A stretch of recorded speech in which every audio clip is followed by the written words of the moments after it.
మొదలు సుదర్శన్ గారు వెళ్ళాడు అక్కడ విగ్రహం దగ్గరికి. అక్కడ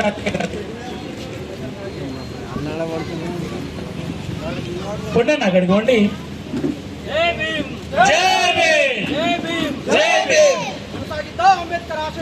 కొనసాగిద్దాం కొనసాగిద్దాం కొనసాగిద్దాం కొనసాగిద్దాం. జై భీమ్.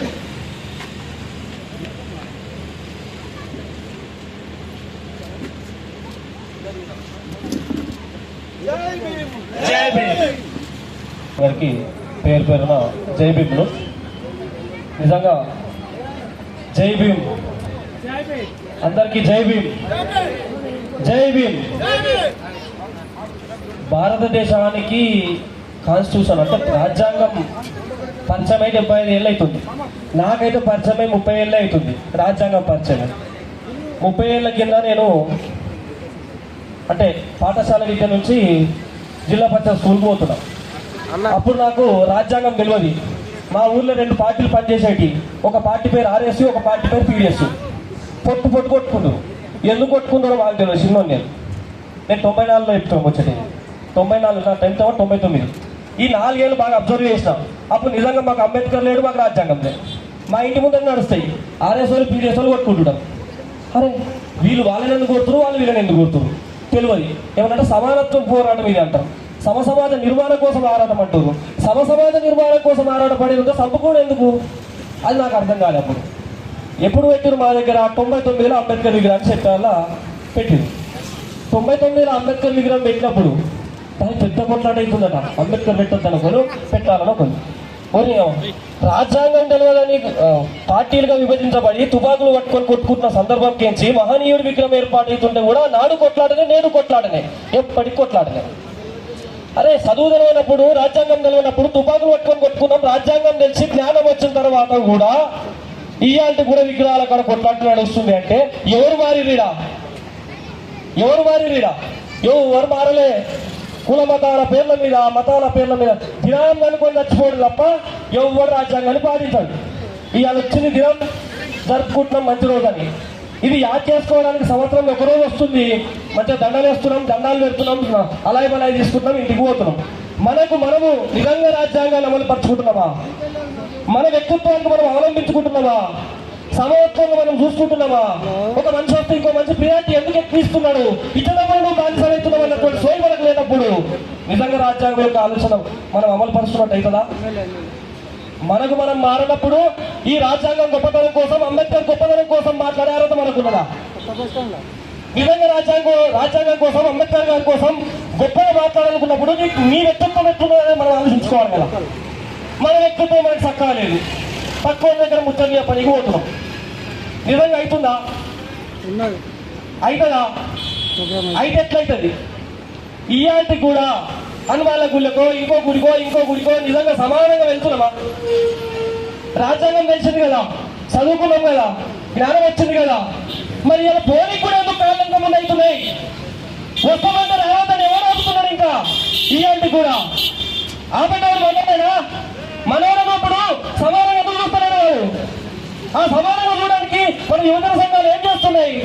ఇంకెప్పటిదాకా ఈ పోరాటాలు చేయాలి. అందుకే నేను ఒక మాట అంట, రాజ్యాంగాన్ని పాఠ్యపుస్తకం కింద చేర్చాల్సిందే భారతదేశంలో.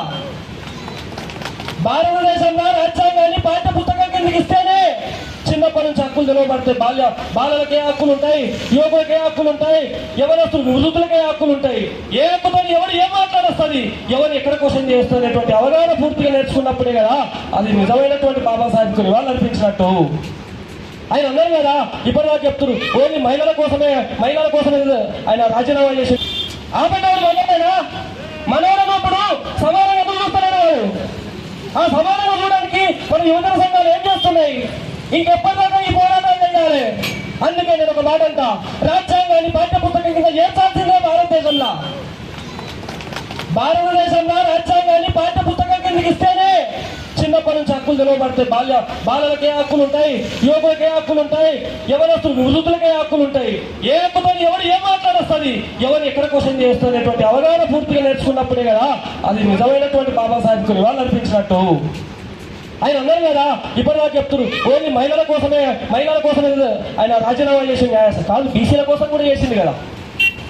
బీసీల కోసం మొట్టమొదటిసారి రక్షణ శాఖ మినిస్టర్ మాట్లాడిన అంబేద్కర్ ఒక్కడే కదా, ఇంకెవరు మాట్లాడలే కదా. ఆ రోజు అందరూ కదా మహిళా హక్కులు ఎంత ఇంపార్టెంటో భారతదేశంలో బీసీలకు కూడా ఎంత ఇంపార్టెంట్, వాళ్ళకి ఇవ్వనప్పుడు ఈ పదవుల అవసరం లేదని మాట్లాడిండు. ఇక్కడ ఉండదు అని చెప్పిండు ఆయన పార్లమెంట్లో. అందుకే వ్యక్తులుగా మనం మారాలి ఫస్ట్. ఎక్కడ ఆనాడు భారతదేశంలోనే కానీ మన ఆంధ్రప్రదేశ్లో కూడా అన్నమాచార్యుల వారు వచ్చి సమానత్వ హక్కు గుళ్ళకి అందరూ రావాలని చెప్పి ఎన్నో మనం రాసిండు. బ్రాహ్మణ కుటుంబంలో ఉన్నటువంటి వ్యక్తులు మారి మన కోసం ఆనందపడితే కూడా వాళ్ళని నిద్ర పెట్టుకొని ఊరేగుతాం, కానీ మనల్ని మనం మార్చుకోవడానికి ఆలోచన చేస్తలేదు. మనల్ని మనం మార్చుకోవడానికి ఆలోచన చేయాలి. వ్యక్తి చావుకి విముక్తి పోరాటం చేసినటువంటి ఆరుద్ర రామచంద్ర రెడ్డి నెత్తి మీద ఎత్తుకొని ఊరేగుతలేమా? మొన్న 6% ఉన్న మాకు 10% రిజర్వేషన్ అవసరమా అన్న జీవన్ రెడ్డి గారు నెత్తి మీద పెట్టుకొని ఊరేగుతలేమా? అందరినీ మోసులు కానీ ఉన్నాం. మోసులు కానీ మోపితులు కానీ రావాలి. మనం ఇక మోపితులు కానీ రాకపోతే ఇక గివే సభలు పెట్టుకోవాలి. పెద్ద మనుషుల దగ్గర పోయి అడుకొని తినాలి. అయ్యా మేము దావత్ చేసుకుంటాం 10,000 20,000. ఇచ్చుడు కాడ వాళ్ళే ఉంటాము, మోసుడు కాడ మనమే ఉంటాం. ఇది బంద్ చేయాలి. ఇప్పుడు ఒక మాట నేను విభజిస్తా సెంట్రల్ గవర్నమెంట్ను. అంటే తప్పుగా అనుకోవద్దు, ఇక్కడ మన హక్కుగా ఫీల్ చేయడం. జనాభా ప్రాతిపాదికన రిజర్వేషన్ నియోజకవర్గాలు పునర్విభజన జరగాలి. వాళ్ళందరికీ జయవేమని తెలుపుతూ మనం ఒక విషయం గమనించాలి. అంబేద్కర్ శత్రువులు ఎవరు, మిత్రులు ఎవరు అనేది గుర్తుపట్టాడు. మనం అది గుర్తుపట్టడంలో వైఫల్యం చెందింది. అది గుర్తుపట్టడానికి ఆయన ఒక నినాదం ఇచ్చాడు. ఏ కుల పునాదుల పైన ఒక నీతిని కానీ ఒక జాతిని కానీ నిర్మించలేము అని చెప్పాడు. ఒక నీతిని ఒక జాతిని నిర్మించాలంటే భారతీయత కనబడాలి అని అన్నాడు. మరి భారతీయత రావాలంటే మనం అందరం ఐక్యంగా ఉండేటువంటి పరిస్థితి రావాలి. మనం ఐక్యంగా ఉండకుండా అడ్డుపడుతున్నది ఏంటి? కులము అనేటువంటిది మనందరం గుర్తిస్తున్నటువంటి అంశం. చాలా విషయాలు మనకు తెలియనటువంటి విషయం ఏంటంటే, చాలా మంది హిందూ మతం మీదనో లేదా ఇంకో పద్ధతిలోనో దాడి చేస్తూ ఉంటారు. వాస్తవానికి హిందూ మతంలో కానీ దేవతల దగ్గర ఎక్కడ కులం అనేటువంటి కనబడుతుంది. మీరు ఒకసారి గమనించండి. ఈ విషయాన్ని మర్చిపోయినాం మనం. ఆ విషయం మనం అర్థం చేసుకోలేకపోతున్నాం. ఎందుకు చెప్తున్నానంటే, కుల నిర్మూలన సాధించకపోతే ఈ దేశం నిలబడదు అని చెప్పి అంబేద్కర్ గారు కుల నిర్మూలన పుస్తకంలో చాలా స్పష్టంగా చెప్పారు. ఇది 1936లో చెప్పారు. మీరు దేవతలను ఎక్కడ చూసినా, ఇలా ఆంజనేయుడు ఎవడున్నాడు? ఆంజనేయుడి గురించి ఆలోచిస్తే ఒక ఎస్టీకి సంబంధించినటువంటి ఒక లంబాడ జాతికి సంబంధించినటువంటి వ్యక్తిని, కానీ ఆయన్ని ఇలా నడి గ్రామంలో పెట్టుకొని ఆయన ఒక పవిత్రమైన దేవాలయంగా భావిస్తాం. అంతకంటే మించింది ఎవరికన్నా ఉన్నదా? ఈవెన్ జాబవంతుని చూస్తుంటాం. జాబవంతుని కూడా చాలా గౌరవంగా పురాణాలు గౌరవిస్తుంటాయి. వేదాలు రాసినటువంటి వేద వ్యాసుడు, ఆయన పేరు వ్యాసుడు ఉంటే ఆయనకు వేదాలు రాసినందుకు వేద వ్యాసుడు అనేటువంటి గుర్తింపునిచ్చాం. మరి ఆ వేద వ్యాసుడు కూడా ఏ కులానికి సంబంధించిన వాడంటే ఒక వేస్తే పుట్టినటువంటి వాడు. మనం పెళ్లిళ్ళన్నీ చేస్తుంటాం.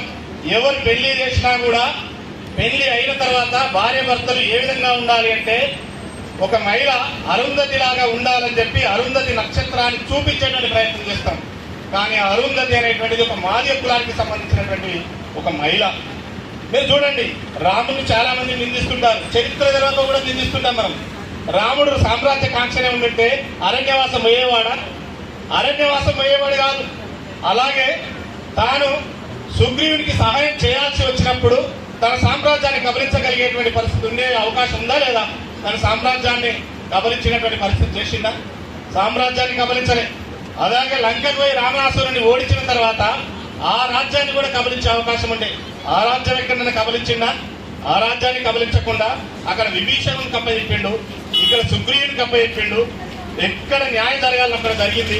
ఆంజనేయ, నీవు చేసిన త్యాగానికి, నువ్వు చేసినటువంటి ధర్మాన్ని ఈ దేశం, ఈ సమాజం, సూర్యచంద్రుడు ఉన్నంత వరకు నిన్ను గుర్తించాలని చెప్పి, నీ విగ్రహాలు ఊరూరులో ఉండాలని చెప్పి దీవనార్థి పెట్టినటువంటి గొప్ప మహానుభావుడు కాదా?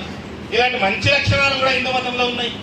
హిందూ మతంలో ఉన్న ఏ దేవుడు కులాంతర వివాహం చేసుకోవాలని చెప్పండి, ఒకసారి ఆలోచించండి. కృష్ణుడు ఉన్నాడు, మన మందకృష్ణ గారు చెప్పిండు, మా బావ అని చెప్పిండు. నిజమే, మందకృష్ణ గారు 8 మంది భార్యలు చేసుకున్నాడు. ఒక్కరిదొక్క కులం కాదు.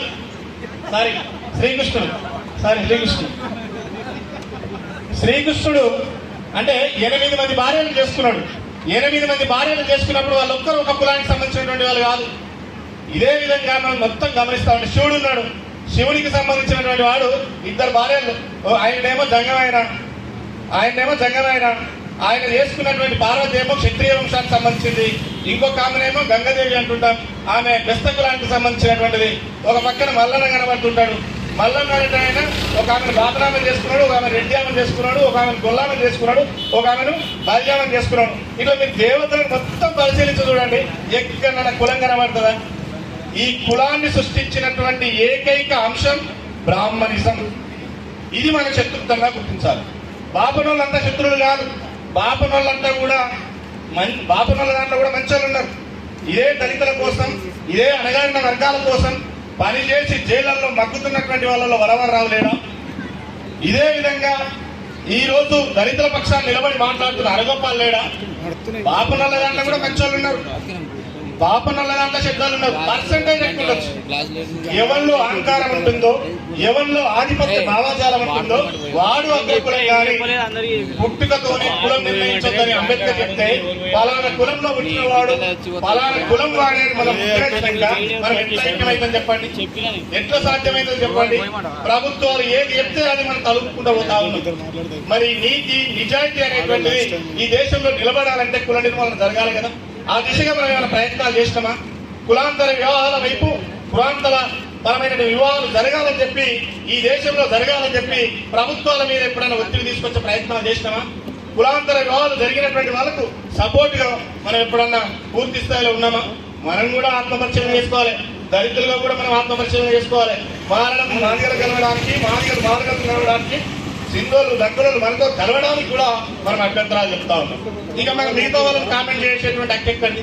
కాబట్టి ఈ విషయాలన్నీ మనం అంబేద్కర్ గారు చెప్పినటువంటి అంశాన్ని తూచా తప్పకుండా ఆచరణాత్మకంగా పాటించినటువంటి సందర్భం ఉంది. ఆయన కూడా ఒక బాపనాయమను పెళ్లి చేసుకున్నటువంటి కులాంతర వివాహం చేసుకున్నటువంటి సందర్భం ఉంది. ఇప్పటికైనా కులాంతర వివాహం జరగాలి, కులాంతర వివాహాలు జరగాలి. దేశమంతా ఒకటి కావాలి. ఎందుకు దేశమంతా ఒకటి కావాలంటున్నామంటే దేశంలో కులం కనుక నశించకపోతే ఈ దేశం మళ్లీ ముక్కలవుతుంది. అంబేద్కర్ గారు చాలా స్పష్టంగా చెప్పిండు.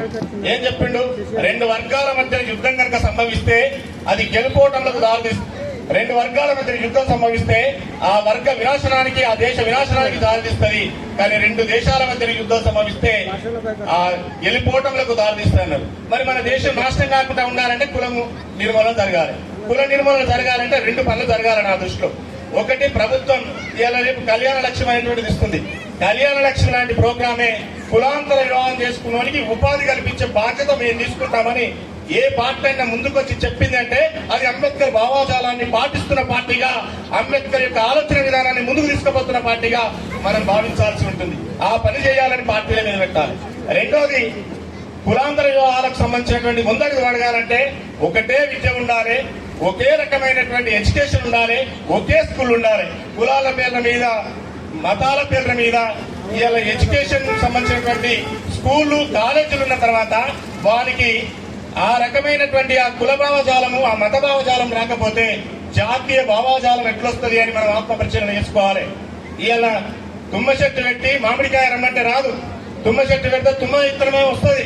మరి దళిత స్కూల్లో చదివితే దళిత భావజాలమే వస్తుంది, బ్రాహ్మణకు సంబంధించిన పాఠశాలలో చదివితే బ్రాహ్మణ భావజాలమే వస్తుంది, ముస్లిం మైనార్టీలకు సంబంధించినటువంటి స్కూళ్లలో, కాలేజీలలో చదివితే అదే భావజాలం వస్తుంది. కానీ భారతీయ భావజాలం వచ్చేటువంటి అవకాశమే లేదు.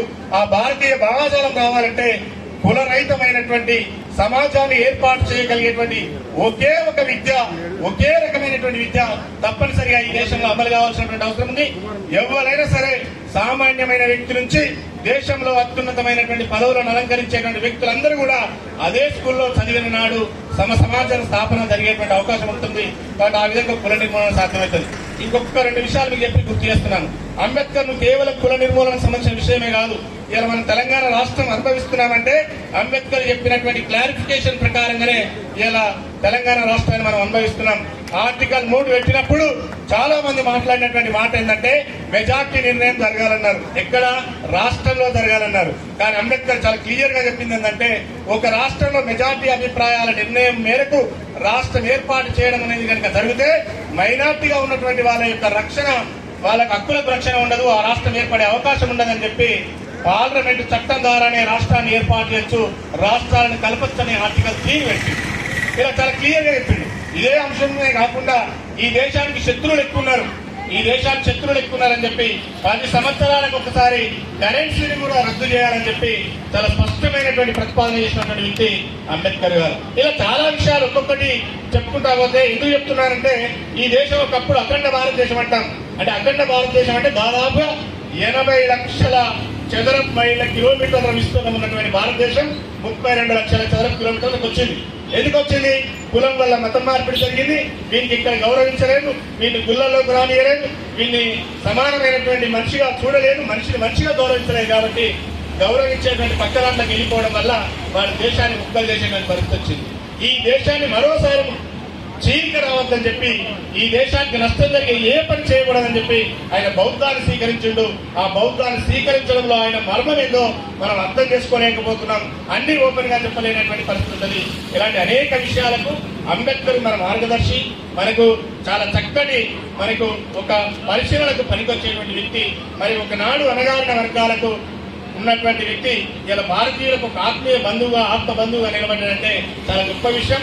ఈ సందర్భంగా ఇంకొక విషయం మీకు అందరికీ చేసేది ఏంటంటే నెక్స్ట్ వచ్చేటువంటి ఈ అంబేద్కర్ జయంతిని మనం ఒక వీలైనంత వరకు అన్ని పార్టీలను అన్ని సంఘాలను అందరినీ ఒక సమన్వయం చేసుకొని ఒక సమన్వయ కమిటీ చేసుకొని ఆ కమిటీ ఆధ్వర్యంలో ఎట్లా చేద్దామనేటువంటిది మండల స్థాయిలో నిర్ణయం తీసుకుందాం. మనం అందరం కలిసికట్టుగా అంబేద్కర్ జయంతిని, అంబేద్కర్ యొక్క యూనిటీని, ఈ భారతీయతను మనం కాపాడుకునే విధంగా ఆయన జయంతి ద్వారా మనం పునాదులు వేసేటువంటి అవకాశం చేద్దామని చెప్తూ మరి అవకాశం కల్పించిన మీ అందరికీ పేరు పేరున ధన్యవాదాలు తెలుపుకుంటూ సెలవు తీసుకుంటున్నాను. Thank you very much.